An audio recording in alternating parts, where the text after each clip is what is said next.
চোখের বদলে চোখ, হাতের বদলে হাত।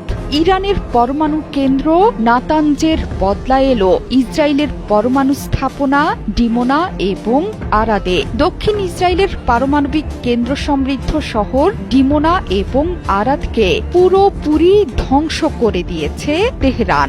সংবাদ মাধ্যমে প্রকাশিত ধ্বংসের এই নজিরবিহীন দৃশ্য দেখে চোখ কপালে তুলেছেন ইসরায়েলের প্রধানমন্ত্রী বেনিয়ামিন নেতানিয়াহু। অধিকৃত ডিমোনাতে ধ্বংসলীলা চালিয়েছে ইরানের ব্যালিস্টিক মিসাইলের বহর। আহত শতাধিক ইসরায়েলি। 200-র বেশি সার্ভিস ও ফিচারে লেনদেনের সব বিকাশ অ্যাপে সম্ভব।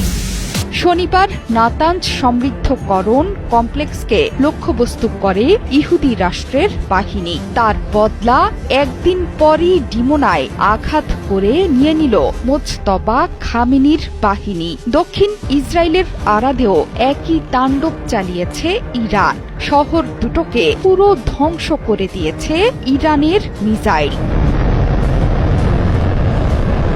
ইসরায়েলের হামলায় নাতানজে কোনো ক্ষয়ক্ষতির খবর দেয়নি তেহরান। তেজস্ক্রিয় পদার্থের কোনো লিকেজ বা নিঃসরণের খবরও পাওয়া যায়নি। কিন্তু ডিমোনাকে মাটিতে মিশিয়ে দিয়েছে ইরানের আইআরজিসি। ডিমোনা শহরটি শিমন পেরেজ নেগেভ নিউক্লিয়ার রিসার্চ সেন্টারের কাছে অবস্থিত, যা দীর্ঘদিন ধরেই ইসরায়েলের পারমাণবিক কর্মসূচির সাথে যুক্ত।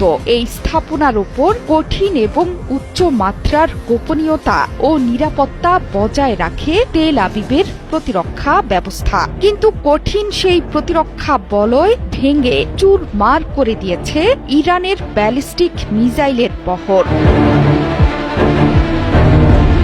ইসরায়েল অধিকৃত ডিমোনা অঞ্চল ছোট ইন্ডিয়া নামেও বেশ পরিচিত। এই অঞ্চলের বেশিরভাগ মানুষ ভারতীয় বংশোদ্ভূত ইহুদি, বিশেষ করে বেনে ইসরায়েল সম্প্রদায়ের ইহুদি, যাদের পূর্বপুরুষদের শেকড় ভারতের মহারাষ্ট্রে। কয়েক দশক ধরে মহারাষ্ট্র থেকে হাজার হাজার ভারতীয় ইহুদি ইসরায়েল শহরে নিজেদের বসতি স্থাপন করে ডিমোনার বেশিরভাগ জায়গা জুড়ে গড়ে তুলেছে এক জনগোষ্ঠী। এটি ইসরায়েলের পরমাণু কর্মসূচির কেন্দ্রস্থল। কয়েক দশক ধরে আন্তর্জাতিক নজরদারি এবং আঞ্চলিক উত্তেজনার কেন্দ্রবিন্দুতে পরিণত হয়েছে ডিমোনা। এক্সে দেয়া বার্তায় এটিকে কঠিন সন্ধ্যা হিসেবে মন্তব্য করেন বেনিয়ামিন নেতানিয়াহু।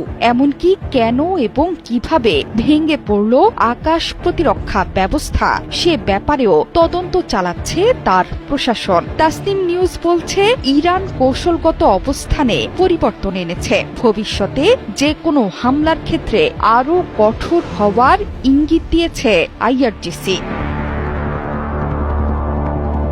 ইসরায়েলের সাথে সাথে বিপাকে পড়েছেন মার্কিন প্রেসিডেন্ট ডোনাল্ড ট্রাম্পও। হরমুজ প্রণালী বন্ধের পর ইরানের কাছে বারবার ধর্ণা দিতে বাধ্য হচ্ছেন মার্কিন প্রেসিডেন্ট ডোনাল্ড ট্রাম্প। অবিশ্বাস্য তেলের দরে নাজেহাল মার্কিন প্রশাসন। হরমুজ খুলতে ইরানকে 48 ঘণ্টা সময় বেঁধে দিয়েছেন মার্কিন প্রেসিডেন্ট। জোহরা চৌধুরী সেতু, ৭১।